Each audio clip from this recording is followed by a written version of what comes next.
What's up, hobby friends? My name is Casey and welcome to another miniature rescue. This week, I just randomly got this model in the mail and I needed to stop everything so we can save it.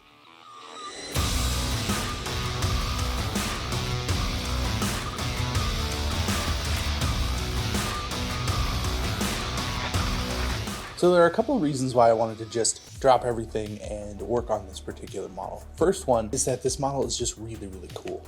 And I wanted to just add to an existing army, and it's something that is going to be fun to do. The other thing is that a lot of times in this hobby, we end up doing all of these projects and all these things that don't necessarily give us the same level of enjoyment as something else that we could be doing. We want to finish a project, sure, and at the end of that, you're going to feel pretty good about that. But sometimes it's just a good idea to take a break, switch into a different mode, do something that you're going to enjoy so that when you come back to that larger project, you're going to feel better for doing it and you're going to want to finish that other project. And realistically, the last thing you actually want is to burn out by doing a bunch of work that you don't really want to do at the time. So it's just a good idea to take a step back, reevaluate where you are with certain projects, certain things, and do something that's just going to make you happy. So if that's something that you've been feeling lately, it makes sense. I think we all kind of get into that place. I've been there lots of times. I'm kind of there right now a little bit. But doing something that's going to kind of reset that and just get us back on track, I think, is the way to go. So let's check this model out. Let's get to it, and I'm going to show you where I want to go with it, see what happens, and we're just gonna have a good time.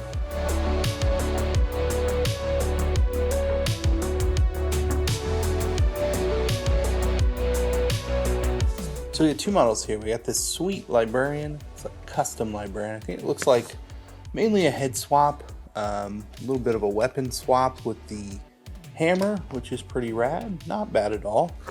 And then this Barrack the Indomitable with a head swap as well, actually.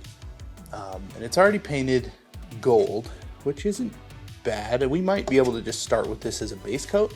I need to take a little closer look, I think, with the camera. See if there's any mold lines that need to be removed, anything like that, anything else that needs to be cleaned up. So why don't we, take a look at this in a much closer fashion and then see how much cleaning we need to do.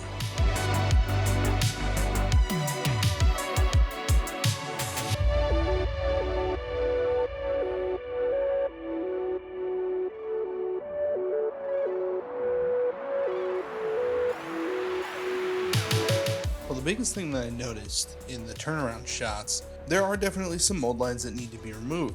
There's also a lot of dust and dirt on this model, and I think we just need a general cleanup. So I'm gonna run it in the sonic cleaner, get a little bit of this paint off, hopefully more than a little if it just works, better than expected. And then we're gonna clean it up and re-prime it. We'll see how that goes.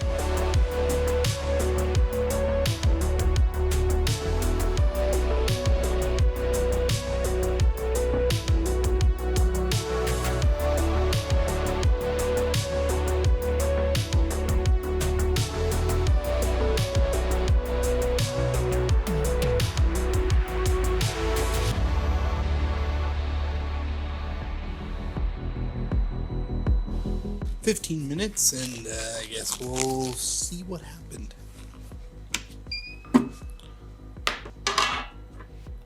Not bad. It's mostly down to bare plastic, and I think with a little scrubbing we should be fine. This is good. Not bad at all.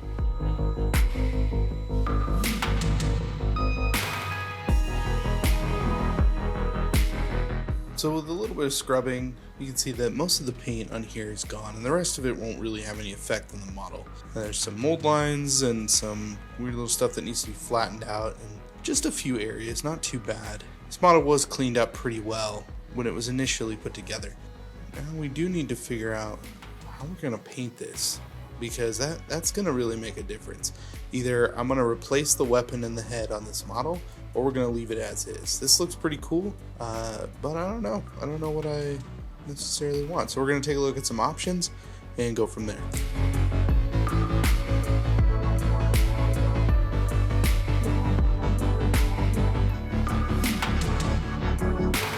As far as paint goes, I'm not 100% sure right now where I want to go. I like 2 different schemes a lot. They're a lot of fun to paint, they're pretty easy, and the models look really good when they're done. At the end of the day, which direction is going to bring us back on track to just enjoying the hobby and having a good time? And that's really what I'm looking for. I want something that's just going to be good. The first models we're going to take a look at are the newer Dominion Stormcast models. I'm just going to grab out a couple so we kind of get a good example of the types of things that we can do and the direction that we can go. The other models I want to take a look at are the converted older Stormcast models that I did not that long ago. I'll link the video up in the top corner so you can take a look. The idea being that we take these older models and make them a little bit fancier, but keep them in the Grimdark sort of realm. So a little bit of conversions, a little bit of 3D printing, which can be fun, and some cool freehand. So I've taken out these Stormcast models that I've worked on in the past, and they're both something that I really like. I enjoy the freehand and the color of the one, and I enjoy the simplicity of doing the metallic armor and weathering on the other. They're both kind of in the same realm as far as weathering goes, but one of them's a little more grimdark than the other, so that's something to think about. As far as the conversion goes, which honestly it's just a lot of fun to do most of the time, and with something like this, very simple. So that would lean into kind of breaking that burnout stage of doing minis too much and getting back into kind of the spirit of the hobby in general. It's just doing something that's super fun and cool. Actually, I just had an idea. I just had an idea. I'm gonna do a quick poll. So thank you for taking part in that poll that I'm about to post. Yeah. You'll see what I mean. I checked in after a few hours and the Grimdark Baldcast was actually winning.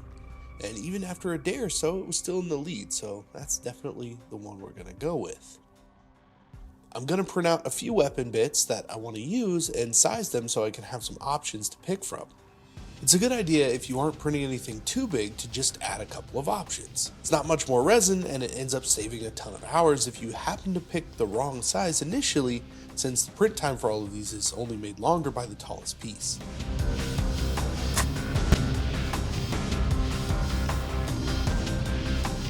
Whole bunch of sprues, whole bunch of Stormcast minis, because the head on this is kind of funky. It's already converted that way, but it's not going to work to do the conversion like I'd hoped. So I need a new one to replace this one. So it's going to look similar, but different.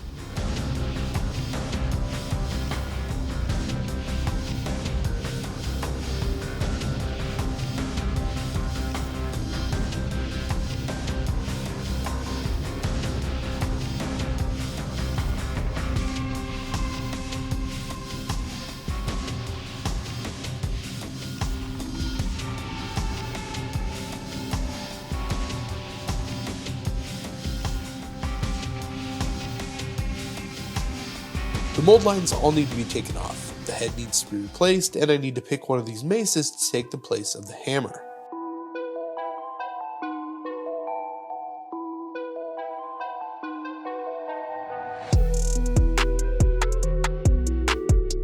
I grabbed a head from the Stormcast sprue with a not quite fully attached halo. That way I could snip off the sides and the whole thing just came right off. The head needs to be sanded down a bit and glued into place.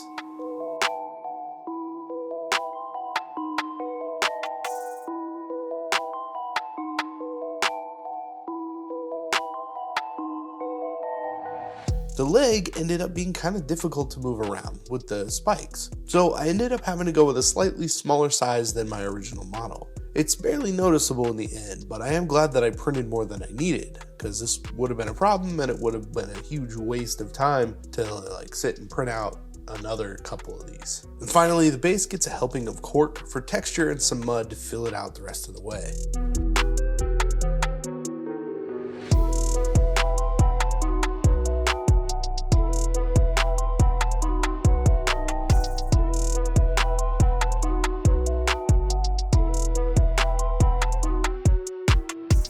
He's looking pretty good now. We've got everything dried for the most part, at least to the touch. So I'm gonna go ahead and prime up the model and we're gonna get the painting started.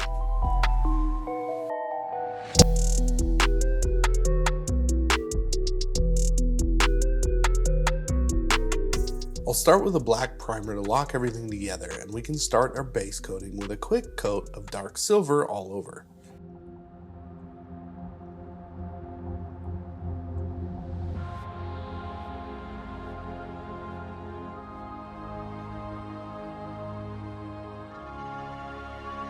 When the goal of painting a model is about letting things happen and enjoying the process, I like to make large sweeping changes as often as I can, or at least when it makes sense. Establishing a base coat is one of those things. I want it in there quickly and opaque so I can see where things are going. The airbrush is a great tool to block in colors really fast if you aren't too worried about overspray.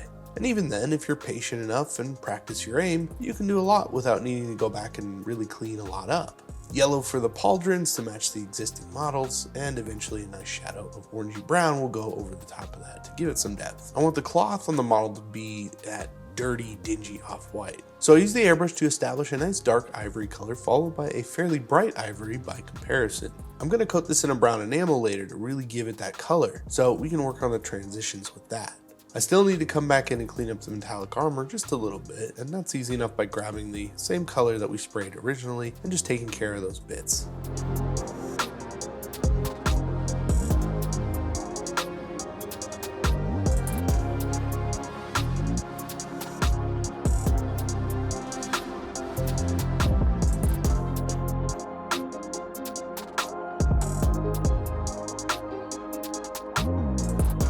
The fur in his back gets a very thin coat of mahogany. I use this almost like a wash to get into the recesses of the fur and get that color established. The straps on the model also get a coat of this color and will be highlighted with scratches of light brown and ivory. The silver armor will be beaten down even more, but I'm going to start with a thinned down rusty brown in the cracks and dents.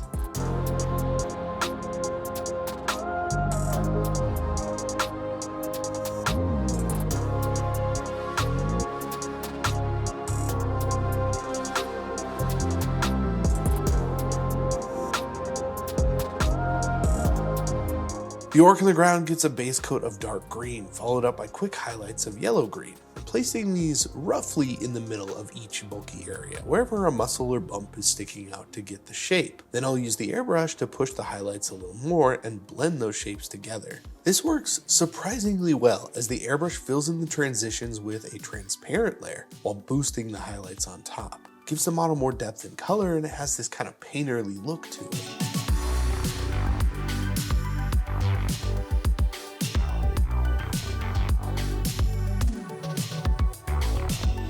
More highlights on the cloak and leather, and we can move on to some oil washes.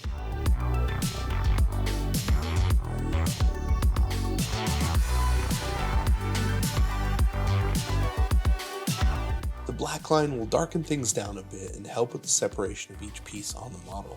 After that starts to dry, I'm going to lay down a layer of brown enamel that will act as a nice dirt filter and tint the cloak more towards brown.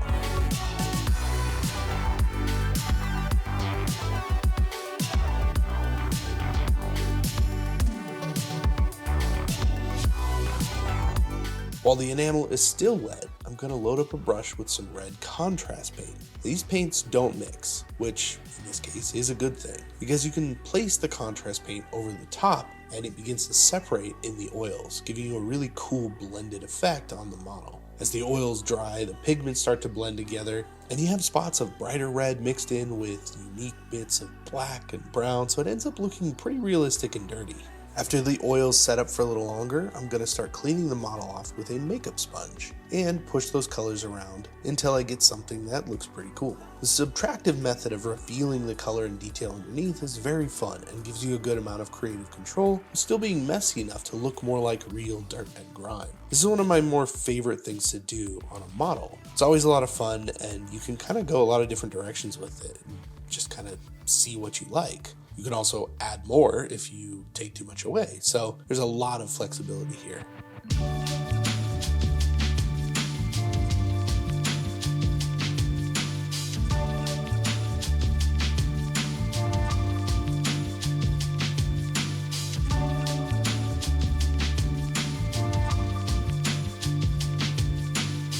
A little pigment powder on the base to bring in more dirt and add some extra contrast for the green orc. And I like the way it looks on the cloth in particular.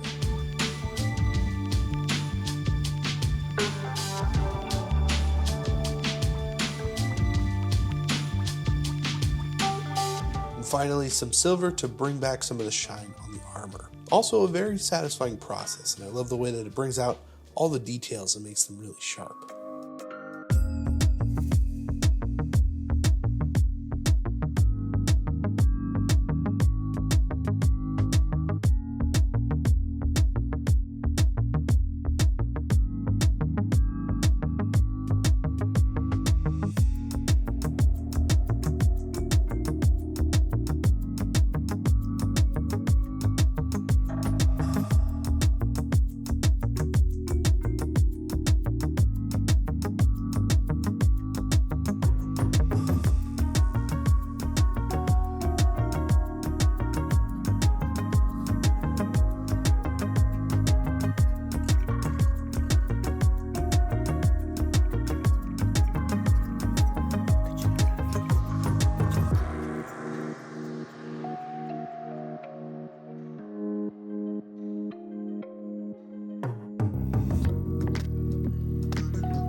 Sometimes when you see a model on eBay, or anywhere for that matter, in a store, and you just want to paint it, it's a good idea to just pick it up and go for it. A lot of the times we're doing these big projects and it's a lot of work. It's a lot of effort to put into a singular project, something that's long-term usually. And that can certainly lead to a good amount of burnout in the hobby. And we generally want to avoid that. This is something that we try and do for fun, to relax, whatever it is. It's usually not supposed to be stressful. So when you find a model that you particularly like, pick it up and just paint it. It doesn't even matter if it takes you an hour, 2 hours, 15 hours, whatever it takes to reset that stress counter, so to speak. Your other projects are just going to benefit a lot more from having done that than if you just kept at it. This model in particular is one that I have liked for quite a while. It was a limited store opening model that came out a few years ago, and it's been on my list for quite a while. I found it for a pretty good deal on eBay, and I thought, it's probably time to just jump in. And I did, and it was a good time. The other thing I wanted to try and do making this video was to, expedite the process of creating a video about the process of painting a mini. This was all shot in basically a day, and normally I take longer to do a video. I put a lot more time and a lot more effort into different things, and in this case I wanted to go for it and see what would happen if I just made it as it came, like running into each issue and making the decisions as they come and solving problems as they come instead of pre-planning things out. So hopefully that came across in this video. And once again, a quick thank you to everyone who participated in the poll and led me down this path. It was actually exactly what I needed. I thought both the options were pretty good, and I was actually pretty surprised that this was the winner. But it was, and here we are. So thank you again for joining me on another miniature rescue. If you like something about this video, please consider liking, sharing, and subscribing, as it really helps out the channel. And once again, I'm Casey, and I will see you in the next video. And also, happy holidays. And here is the final Grimdark Stormcast. Thanks again.